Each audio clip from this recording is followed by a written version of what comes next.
Hello, có ai ở đó không ta? Xin chào, Mọt Game đã quay trở lại với các bạn rồi đây. At Home Alone Final là tựa game mà em gái Mọt muốn nói đến trong ngày hôm nay. Nó xoay quanh nhân vật chính là một cô bé vô danh, có mái tóc màu hồng phải ở nhà một mình hàng ngày khi mẹ đi làm. Câu chuyện của cô khá là kỳ lạ khi cô bé ở nhà một mình và mời bạn vào nhà chơi. Án mạng xảy ra và bất ngờ nó bị cuốn vào âm mưu của một kẻ đến từ thế giới bên kia. Để thoát khỏi vòng lặp tưởng như vô tận này, cô bé tội nghiệp cần phải làm gì? Liệu cô bé có thể quay về vòng tay ấm áp của mẹ yêu hay bị mắc kẹt mãi mãi trong chuỗi sự kiện rắc rối đầy kinh hoàng do thế lực hắc ám bày ra? Tất cả sẽ được hé lộ thông qua cốt truyện của At Home Alone Final, tựa game với tôn chỉ hãy để não được xoắn theo cách của bạn.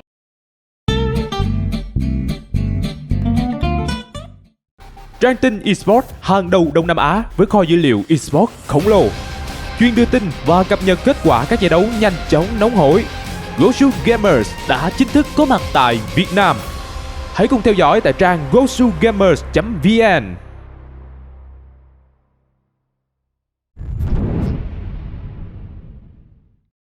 Ngày 1 vẫn bình yên như mọi ngày. Bé gái tóc hồng tiễn mẹ ra cửa để đi làm vào buổi sáng. Mẹ cô bé nhẹ nhàng dặn dò, ở nhà ngoan, không được chạy ra đường chơi. Cô bé vâng lời và quay trở lên phòng mình. Căn phòng quen thuộc được cô bé tưởng tượng thành những người bạn thân thiết của mình, như cái đồng hồ, cặp móc áo đều là những sinh vật cổ tích. Cô bé tiếp tục đi ra hành lang chào những chậu cây. Ngay cả những đồ vật trong nhà vệ sinh cũng là những người bạn quen thuộc. Khi cô bé soi gương thì không thấy nửa kia trong gương của mình đâu. Cô bé nghĩ bạn bên kia đã đi công việc rồi. Nhưng khi em xoay lưng bước ra cửa thì trong gương xuất hiện một bóng đen lướt qua. Cô bé không hề hay biết nên tiếp tục đi xuống tầng trệt và ra sân vườn sau nhà chơi. Ở đó có một gốc cây cổ thụ và một lỗ nhỏ trên hàng rào. Cô bé hay dùng chỗ này để lén mẹ chui khỏi sân vườn chạy ra đường chơi. Phòng khách hôm nay có một chú quạ đen đậu trên bàn như theo dõi chủ nhà.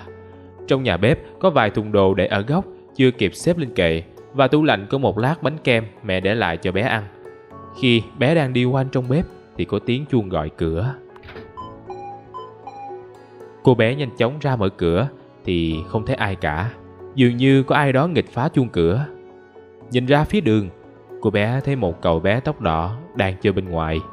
Cô bé liền tiếp cận cậu bạn tóc đỏ và mời cậu vào nhà chơi. Cậu trai có vẻ chần chừ và nói rằng cậu có cảm giác khác lạ với ngôi nhà này nhưng không giải thích được.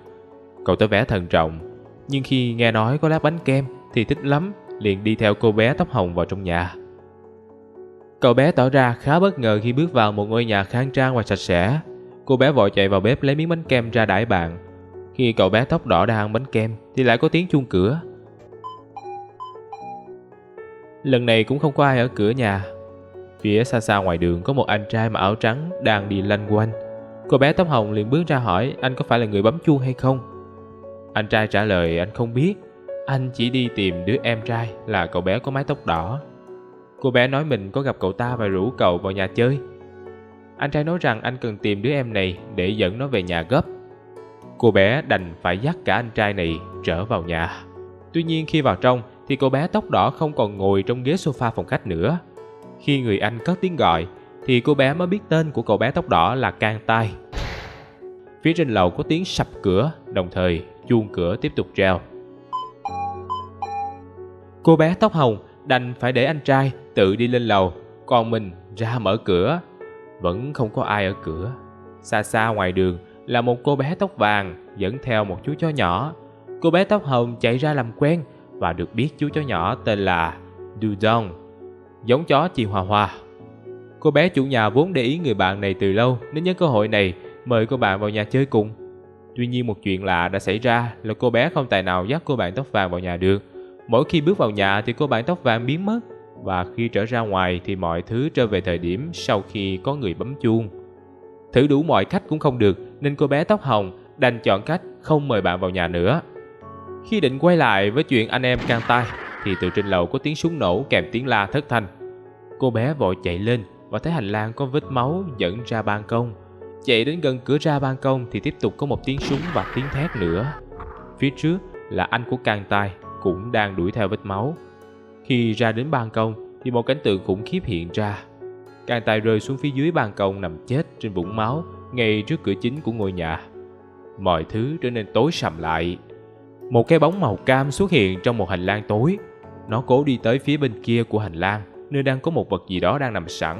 Tuy nhiên, một bức tường trong suốt chặn nó lại, không cho đi tiếp, khiến nó nổi giận điên cuồng, nhưng cũng đành phải quay về.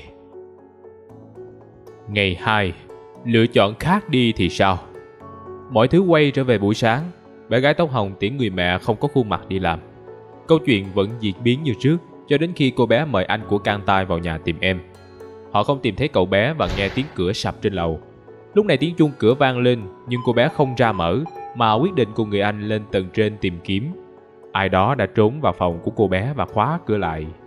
Cô bé đành để người anh ở lại gọi cửa, còn mình chạy xuống bếp lấy chùm chìa khóa dự phòng của mẹ để mở cửa.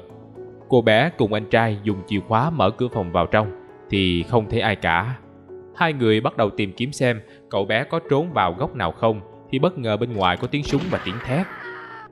Hai người chạy ra hành lang thì thấy vết máu kéo dài ra ban công. Khi đuổi theo gần đến cửa ra ban công thì cả hai tiếp tục nghe tiếng súng cùng tiếng thét. Khi ra đến ban công thì một cảnh tượng khủng khiếp hiện ra. Can Tai rơi xuống dưới ban công nằm chết trên vũng máu, ngay trước cửa chính của ngôi nhà. Anh trai cậu bé gục xuống than khóc thảm thiết. Mọi thứ chìm vào bóng tối và một hình ảnh gì đó nhảy lên giống như một chiếc mỏ chim. Ngày 3. Sự thật về cái chết của Can Tai. Chúng ta lại quay trở về buổi sáng một lần nữa. Mọi thứ vẫn diễn biến như cũ cho đến khi cô gái mời Can Tai vào nhà và đi lấy bánh cho cậu ta ăn. Lúc này tiếng chuông cửa vang lên, nhưng cô bé phớt lờ đi và rủ Can Tai ra vườn chơi. Cậu bé tỏ ra thích thú với khu vườn đẹp phía sau nhà, nhưng cũng dừng lại và nói rằng dường như có tiếng anh trai mình gọi. Cô bé tóc hồng gạt đi và nói rằng có thể do cậu tưởng tượng ra mà thôi. Cô bé dẫn cậu bạn đến bên gốc cây, rồi bỗng trầm ngâm không nói gì. Can Tai hỏi có phải chơi trò trốn tìm không? Hỏi cần nhiều bạn hơn để chơi vui hơn. Tuy nhiên cô gái nói không phải chơi trò trốn tìm, mà thay vào đó bắt đầu những câu khó hiểu như hãy đến và trở thành một phần của nó. Can Tai hoảng sợ, lui ra xa, định sẽ bỏ chạy, nhưng một thế lực nào đó đã kiểm soát cậu bé khiến cậu quay trở lại bên gốc cây. Cô bé tóc hồng nói với cái cây rằng cô đã thực hiện đúng giao kèo và khung cảnh biến thành một thế giới đen tối. Cái cây nói rằng phải hoàn tất việc giao cậu bé đã. Một cái thòng lọng xuất hiện trên nhánh cây và Can Tai ngoan ngoãn đưa đầu vào. Cậu bé bất ngờ choàng tỉnh rồi vùng chạy vào trong nhà. Cái cây ra lệnh cho cô bé tóc hồng đuổi theo. Can Tai chạy vào phòng của cô bé rồi khóa cửa lại cố thủ bên trong. Cô bé liền xuống bếp lấy chìa khóa dự phòng, nhưng nó không còn ở đó nữa. Trong ngăn tủ bên cạnh, cô bé lấy ra một khẩu súng và nhanh chóng trở lên tầng trên. Cô bé chạy lên đúng lúc Can Tai rời phòng định chạy ra ban công kêu cứu. Thế là cô bé nã một phát súng khiến Can Tai bị thương. Cậu bé vẫn cố sức chạy ra ban công, nhưng cô bé tóc hồng đã đuổi kịp theo và bắn thêm một phát nữa.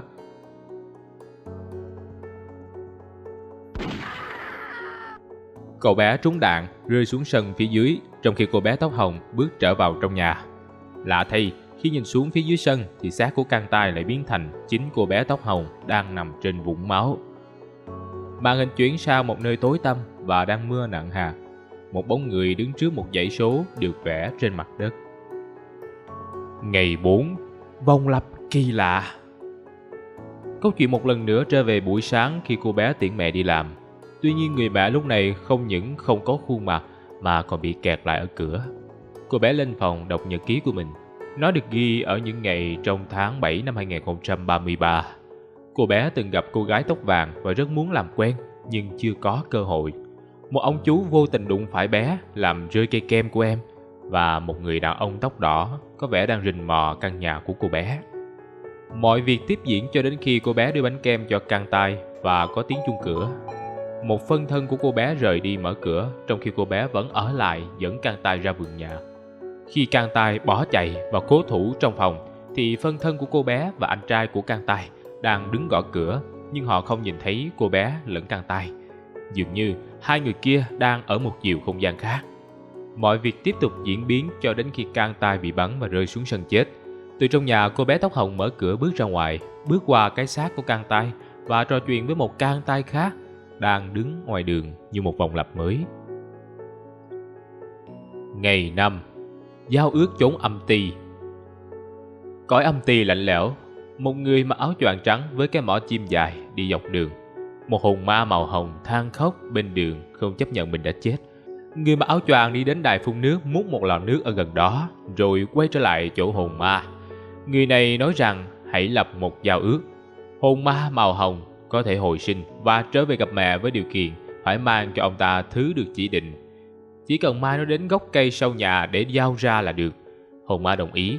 Người đàn ông liền dùng lọ nước lên hồn ma, khiến nó lấy lại thân xác là cô bé tóc hồng và có thể đi lại được trong cõi âm ti. Cô bé liền đi đến một cánh cửa rồi bước vào đó. Một con bướm đỏ cũng bay theo cô bé vào cánh cửa. Ngày 6, hoàn thành giao kèo. Cô bé tóc hồng lại được đưa trở về lúc buổi sáng tiễn mẹ đi làm. Mọi thứ vẫn lặp lại như cũ cho đến khi cô bé đưa can tai lên thòng lọng. Và lần này cậu bé không thể phản kháng được. Gã mặc áo choàng có mỏ chim đã lấy được linh hồn cậu bé và mọi việc coi như hoàn tất. Quang cảnh tối đen và giọng nói lại vang lên, dường như không phải cho cô bé mà đang nói với chính bạn. Bạn đã giúp cô bé hoàn thành giao ước. Giờ đây chuyện của cô bé đã xong và bạn sẽ tiếp tục câu chuyện này thay cho cô bé. Ngày 7, ngã rẽ của những quyết định. Cô bé tóc hồng tỉnh dậy cạnh gốc cây. Chỗ cái thòng lọng được thay bằng một cái xích đu. Quang cảnh chỉ còn một màu xám như trong cõi u linh. Cô bé đi lên nhà vệ sinh thì có một bóng đen lướt qua bên trong gương. Không có ai trong nhà ngoài cô bé, và phòng của mẹ cô thì vẫn khóa. Cô bé bước ra cửa trước thì gặp một người đàn ông tóc đỏ đang đưa tay bấm chuông.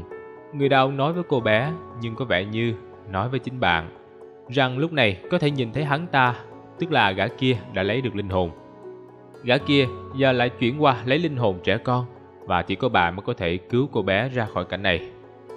Hắn nói rằng trong thế giới này có một lối ra bí mật, chỉ cần tìm ra nó trước khi trời tối là sẽ giải thoát được cho cô bé tóc hồng. Hắn cũng than vãn rằng gã kia có vẻ sẽ không trả hắn ta về trong rừng như mọi khi mà sẽ vứt cái xác đi. Có thể gã kia đã tìm được cách mới. Hắn tiếp tục nói rằng hắn đã mạo hiểm những phần tiềm thức ít ỏi còn sót lại để giúp bạn.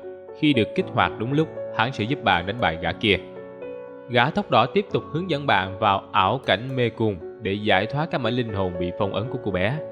Cái bóng màu đỏ xuất hiện lại trong hành lang tăm tối lúc trước, và lần này vẫn tiếp tục bị bức tường trong suốt cản lại, không cách gì tới được đích đến của mình. Ngày thứ 8, sự thật của bé gái tóc vàng. Cô bé tóc hồng đứng im trước cửa nhà. Bé gái tóc vàng cùng chú chó nhỏ đi đến chào hỏi nhưng không được đáp lại. Bé gái tóc vàng tiếp tục tự nhiên như nhà mình khi dẫn cô gái chủ nhà vào bên trong. Sau khi thả chú chó chạy tự do trong nhà, cô bé tóc vàng dẫn cô bé chủ nhà lên phòng, rồi lấy giấy cùng bút chì màu trong ngăn tủ chơi trò vẽ tranh. Nội dung các bức tranh như giải thích lại những gì đã diễn ra. Một hồn ma màu hồng nhập vào chú cáo màu đỏ, rồi dùng cái xác của nó giúp đỡ chú mèo màu hồng lấy lại con búp bê bị mắc kẹt trong nhà kho. Khi lấy được búp bê, vì phải mở cửa nhà kho nên chú cáo đỏ ấn nút điều khiển. Không ngờ cửa mở, nhưng bên kia cũng có một tảng đá rơi xuống đè chết chú mèo hồng. Một bàn tay đen bắt lấy hồn chú mèo hồng đến gặp một cái bóng trắng. Nó thỏa thuận rằng sẽ giúp chú mèo hồng toại nguyện nếu giúp nó bắt được con cáo đỏ. Chú mèo hồng quay về trần gian dụ dỗ cáo đỏ đến cho cái bóng trắng bắt đi. Cái bóng trắng theo thỏa thuận liền trả búp bê lại cho mèo. Sau khi bóng trắng rời đi thì búp bê của mèo hồng tự chạy vào trong một cánh cửa, và sau đó chúng ta thấy gã đàn ông mặc áo choàng có mỏ chim đã giết chết chú cáo bên trong căn nhà. Linh hồn màu hồng xuất hiện và tiếp tục vòng lặp mới với xác chú cáo đỏ. Trò chơi vẽ tranh kết thúc, cô bé tóc vàng đề nghị đổi trò khác và dẫn bạn ra sân sau nhà. Cô bé tóc vàng ngồi lên xích đu và nhờ bé gái tóc hồng đẩy mình. Trong khi chơi, cô bé tóc vàng hé lộ nhiều chuyện lạ, trong đó có nói đến bà cụ già hay đẩy xích đu cho mình. Bà cũng có mặt ở đây nhưng không nói được. Cô bé cũng nói rằng mình đã nghe trộm cuộc trò chuyện của người đàn ông tóc đỏ, và cô khuyên bạn không nên tin hắn ta. Hắn ta vốn làm việc cho gã mặc áo choàng có mỏ chim. Cả hai cùng hợp tác với nhau để hại người. Cô gái nói rằng thay vì tin và đi tìm lối thoát cho gã tóc đỏ thì cô bé tóc hồng hãy ở lại đây chơi với cô mãi mãi. Cô gái tóc vàng cũng đặt tên cho cô gái tóc hồng là Sweet Potato, tức là khoai lang, vì cô gái có tóc màu hồng và tính cách dịu dàng. Sau khi chơi mệt, cả hai cùng vào nhà và mẹ của cô gái đã chuẩn bị sẵn kem cho cả hai cô bé. Ăn kem xong thì trời gần tối nên cô gái tóc vàng bày ra trò chơi cuối cùng là trốn tìm. Cô ta sẽ trốn và cô gái tóc hồng sẽ đi tìm. Từ đây, câu chuyện sẽ chia ra 4 cái kết khác nhau, tùy theo kế hoạch hành động tiếp theo của cô gái tóc hồng. Ending: A New Life. Sự hồi sinh không mong đợi. Cô bé tóc hồng quyết định chơi trò trốn tìm cùng cô bạn. Sau khi tìm được chỗ trốn của cô bạn 3 lần, thì cô bé tóc vàng chịu thua và kết thúc trò chơi. Trời đã tối muộn nên cả hai lên phòng. Cô bé tóc vàng trèo lên giường và gọi cô bé tóc hồng cùng lên ngủ chung. Cả hai chìm vào giấc ngủ. Như vậy là trời đã tối mà lối thoát bí mật vẫn chưa tìm ra. Quang cảnh lúc này chuyển sang một đêm mưa gió trước cửa nhà cô bé tóc hồng. Một gã đàn ông đứng bên cái xác của cô bé. Dưới đất là khẩu súng. Cảnh sát được tin báo đã kéo đến bao vây. Một cảnh sát là anh của Can Tai nhận ra cô bé tóc hồng trông khá quen vì từng gặp qua. Họ cũng nhận ra gã hung thủ tóc đỏ có nhân dạng rất giống kẻ giết người hàng loạt đang bị truy nã. Cảnh sát nhanh chóng phong tỏa hiện trường và bắt hung thủ nhét lên xe chở về đồn. Họ khá bất ngờ vì kẻ thù ác như người mất hồn, không phản ứng, cũng không nói gì, chỉ đứng im như tượng. Trên đường đi, một tai nạn bất ngờ xảy ra khiến tất cả văng ra lề đường. Lúc này, đoạn hành lang đen tối và cái bóng màu đỏ trở lại. Cái bóng nhận ra rằng chấn động vừa rồi đã làm vỡ bức vách vô hình. Hắn nhanh chóng chạy đến vật thể ở cuối đường hầm và gỡ nó ra. Đó là phần hồn của cô bé tóc hồng. Hắn sử dụng phần năng lượng cuối cùng của mình nhập vào phần hồn của cô bé. Hắn nói rằng gã kia đang có kế hoạch mới và chỉ có thể hồi sinh cô bé vào thân xác của mình, và cô bé phải dùng nó để ngăn cản gã mỏ chim kia. Gã sát thủ bất ngờ tỉnh lại, nhận ra mình vốn là cô bé tóc hồng. Cô vội vã chạy trốn vào rừng. Phía sau là các bóng người mặc áo choàng đang đuổi theo.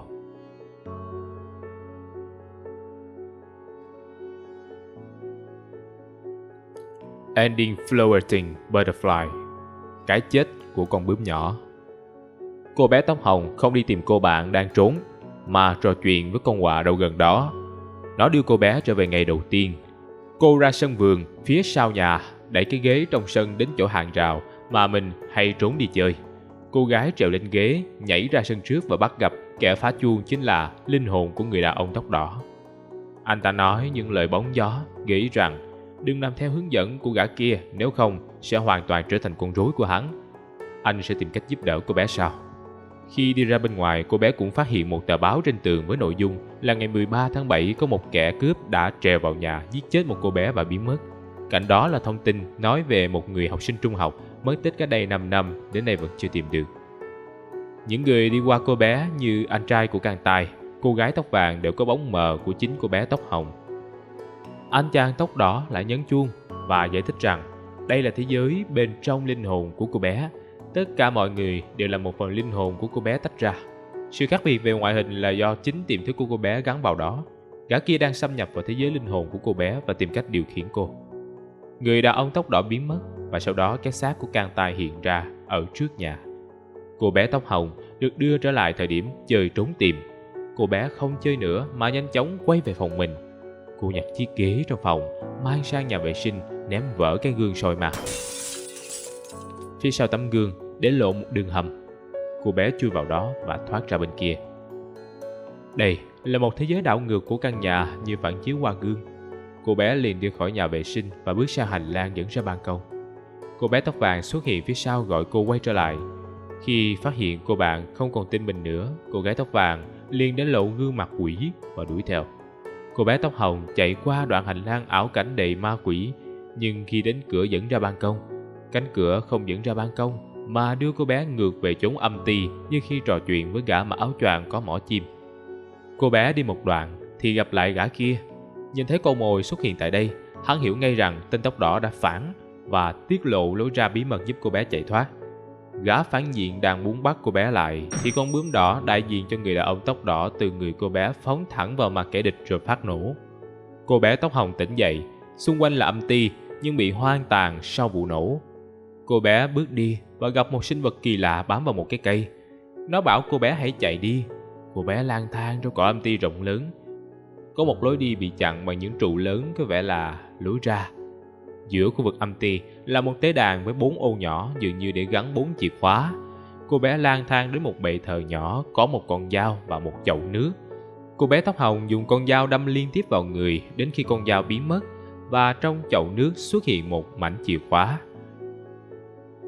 Tiếp tục tìm ở những khu vực khác, cô bé tìm đủ 4 mảnh rồi dùng chúng mở cửa thoát khỏi cõi âm ti. Cô bé thấy mình đang đứng ở phòng khách của ngôi nhà quen thuộc. Có tiếng chuông cửa và sau đó cửa bật mở. Mẹ cô bé đã đi làm về. Người phụ nữ tiến đến ôm chầm lấy cô bé và nói rằng mẹ đã về rồi đấy. Phía sau vườn có một chậu nước để ở gốc cây. Bên trong đó là một con bướm đã chết với đôi cánh bị rách. Ending free, tự do. Cô bé tóc hồng không chơi trốn tìm nữa mà tìm cánh cửa dẫn xuống âm ti. Sau khi con bướm đỏ bùng nổ cùng gã mặc áo choàng, cô bé tóc hồng lang thang trong âm ti tìm được một bệ thờ có con dao và chậu nước. Cô bé dùng con dao quay lại đâm vào con quái đang ôm gốc cây cho đến khi con dao biến mất. Con quái tức giận đuổi theo cô bé ráo riết, nhưng may mắn cô bé đã thoát được. Khi quay về bệ thờ, ở chỗ con dao, cô bé nhặt được một mảnh chìa khóa. Cô bé tóc hồng tiếp tục lang thang tìm đủ 4 mảnh rải rác khắp nơi trong cõi âm ti và mở được cửa trở về. Cô bé xuất hiện ở giữa nhà và mẹ của cô bé đi làm về. Người phụ nữ tiến đến ôm chầm lấy cô bé và nói rằng mẹ đã về rồi đây. Phía sau vườn có một chậu nước để ở gốc cây. Bên trong đó là nước mưa trong veo và một cánh bướm tự do bay lượn xung quanh. Ending reversed, bí mật cuối cùng của mẹ. Sau cái kết của lần trước, bạn nhặt được một chìa khóa ghi là chìa khóa phòng của mẹ. Cô bé tóc hồng lúc này không chơi trốn tìm nữa mà chạy thẳng lên phòng của mẹ dùng chìa khóa mở cửa. Bên trong là một kết giới vẽ bằng máu, có tượng của một người đàn ông và một phụ nữ. Khi đẩy chúng đúng vào vị trí, một cánh cửa khác được mở ra, dẫn thẳng vào phòng ngủ của mẹ cô bé. Bên trong có một quyển nhật ký để trên bàn, ghi thời điểm là năm 2030. Quyển nhật ký kể lại việc người mẹ phát hiện ra chồng mình, tên là Pano, lén mang con gái của họ xuống tầng hầm và thực hiện một nghi thức tế máu của quỷ. Người mẹ chạy đến giật lấy con gái và chạy về nhà bố mẹ ruột của mình. Cô gọi cảnh sát tố cáo chồng, nhưng khi cảnh sát đến, họ thông báo rằng đã tìm khắp ngôi nhà mà không thấy chồng cô đâu. Người mẹ lo sợ cho sự an toàn của con nên quyết định dọn nhà đi thật xa, bắt đầu cuộc sống mới. Thời gian được quay trở lại thời điểm ngày 8 tháng 7 năm 2033, vài ngày trước khi thảm họa xảy ra. Cô bé tóc hồng trốn ra ngoài chơi và bị lạc. Một người chủ tiệm bán cá đã cho cô bé chiếc máy giúp tìm đường về nhà. Tuy nhiên khi đi theo chiếc máy thì cô bé bị lạc vào một nơi vắng vẻ. Gã chủ tiệm xuất hiện và hiện nguyên hình là một kẻ biến thái. Hắn dồn cô bé vào trong một nhà kho tối tăm định giở trò, nhưng đúng lúc đó một bóng đen xuất hiện. Lão chủ bị bóng đen chọc thẳng từ sau lưng, moi hẳn quả tim ra ngoài. Cô bé tóc hồng sợ quá nên ngất xỉu. Bóng đen sau khi giải quyết xong lão kia thì nói rằng đó chỉ là một con quái vật chuyên bắt cóc trẻ em đem bán. Suýt chút nữa hắn đã làm hỏng công trình chuẩn bị của gã. Hạt giống hắn cài vào linh hồn cô bé năm xưa đã phát triển tốt. Hắn liền bế cô bé ra ngoài để đưa về nhà. Nhưng khi đang đi ngoài đường thì người mẹ phát hiện, khiến bóng đen biến mất, để lại cô bé đứng bên đường. Người mẹ đã đánh đòn cô bé vì không nghe lời, trốn ra ngoài chơi để bị lạc, sau đó dẫn cô bé trở về nhà. Bóng đen kia lại xuất hiện sau khi họ rời đi khỏi và nói rằng hai mẹ con đã trốn kỹ quá khiến hắn ta mất nhiều năm đi tìm. Giờ thì gia đình có thể đoàn tụ rồi. Trả lời hắn là giọng nói của gã áo choàng có mỏ chim. Gã kia cho rằng đã đến lúc thu hoạch những gì thuộc về mình và cứu khu rừng ở âm ti khỏi bị tàn lụi. Trở về với thực tại, cô bé tóc hồng bước ra khỏi phòng của mẹ thì nhặt được một cái xẻng đồ chơi bằng nhựa. Cô gái dùng chiếc ghế đập vỡ tấm gương, trèo sang bên kia và đi vào phòng của mẹ ở phía đó. Bên trong là một mảnh ký ức của hai mẹ con khi họ trồng một cái cây. Dùng chiếc xẻng đồ chơi, cô bé đào chậu cây lên thì thấy nó có kèm một dòng mã số. Người mẹ nói rằng đã đặt tên cho cô bé tóc hồng theo loài cây mà họ trồng, cũng là loài cây mà mình thích nhất. Mẹ cô bé hy vọng cô cũng mạnh mẽ, lạc quan và hạnh phúc như loài cây này. Đó là loài hoa Persian, chùy hoa ba tư. Lúc này, gã mỏ chim nhảy vào phá rối và biến tất cả thành một hành lang tối, còn hắn là chiếc mỏ khổng lồ đang chực chờ kẹp lấy cô bé. Cô bé nhanh chóng chạy thoát khỏi cái bẫy của gã. Một con quà bay đến cứu cô bé trở về thực tại. Cô bé tỉnh lại ở hành lang trước cửa phòng mẹ. Ở gần đó xuất hiện một chiếc hộp. Cô bé dùng mã số trên chậu cây thì mở được chiếc hộp và quang cảnh được đưa về buổi sáng trước khi người mẹ đi làm. Cô bé chạy đến ôm lấy mẹ và nói rằng mẹ hãy về sớm. Người mẹ hứa với cô bé rằng sẽ trở về sớm. Khi người mẹ rời đi thì giọng nói của gã mỏ chim vang lên. Hắn nhất quyết giành quyền kiểm soát và tiếp tục bắt cô bé phải thực hiện đúng một vòng lặp như trước. Cô bé cố chống cự bằng cách ném miếng bánh kem vào mặt can tai thay vì cho cậu ta ăn, nhưng không thay đổi được gì. Gã mỏ chim kia vẫn tiếp tục cho mọi việc chạy đúng kịch bản cho đến khi cô bé cầm súng dồn can tai đến ban công, chuẩn bị nổ phát súng thứ hai. Đúng lúc này người mẹ xuất hiện và xô cô bé văng khỏi ban công, rơi xuống đất để cứu can tai. Ảo ảnh lập tức biến mất. Người cầm súng hiện nguyên hình là gã sát thủ tóc đỏ, còn can tai lại chính là cô bé tóc hồng. Người mẹ nhanh chóng dẫn con gái chạy khỏi căn nhà. Giọng gã mỏ chim lại vang lên, nhưng đang nói với một ai đó tên Crow và hỏi sao dám phản bội hắn để giúp cô bé. Gã sát thủ tóc đỏ thì đuổi theo phía sau hai mẹ con. Ra đến sân thì họ bị đuổi kịp. Gã sát thủ nổ súng thị uy khiến hai mẹ con không chạy được nữa. Người mẹ chạy ra phía trước che cho cô bé, nhưng gã sát thủ vẫn lạnh lùng bóp cò. Đúng lúc này, bóng đen quen thuộc lao ra đỡ đạn rồi biến mất. Tiếng súng cũng khiến cảnh sát bị đánh động. Họ đã kéo đến bao vây và bắn văng súng của gã sát thủ. Thấy khó bề xoay sở, hắn bước tới cho cảnh sát bắn và nhân đó biến mất nhờ sự bảo trợ của chủ nhân. Cảnh sát giải thoát cho hai mẹ con an toàn. Người mẹ dẫn con gái về nhà ông bà ngoại và ngủ lại đây. Cô bé được ngủ ở căn phòng mà mẹ cô sống thời thơ ấu. Khi cô bé chìm vào giấc ngủ, con quạ đậu trên tủ bên cạnh để canh gác. Gã áo choàng con mỏ chim lại xuất hiện và yêu cầu con quạ phải quay về với phần còn lại của hắn ở dưới kia. Con quạ tỏ ra chống đối và muốn bảo vệ cô bé. Gã áo choàng liền làm phép tiêu diệt con quạ.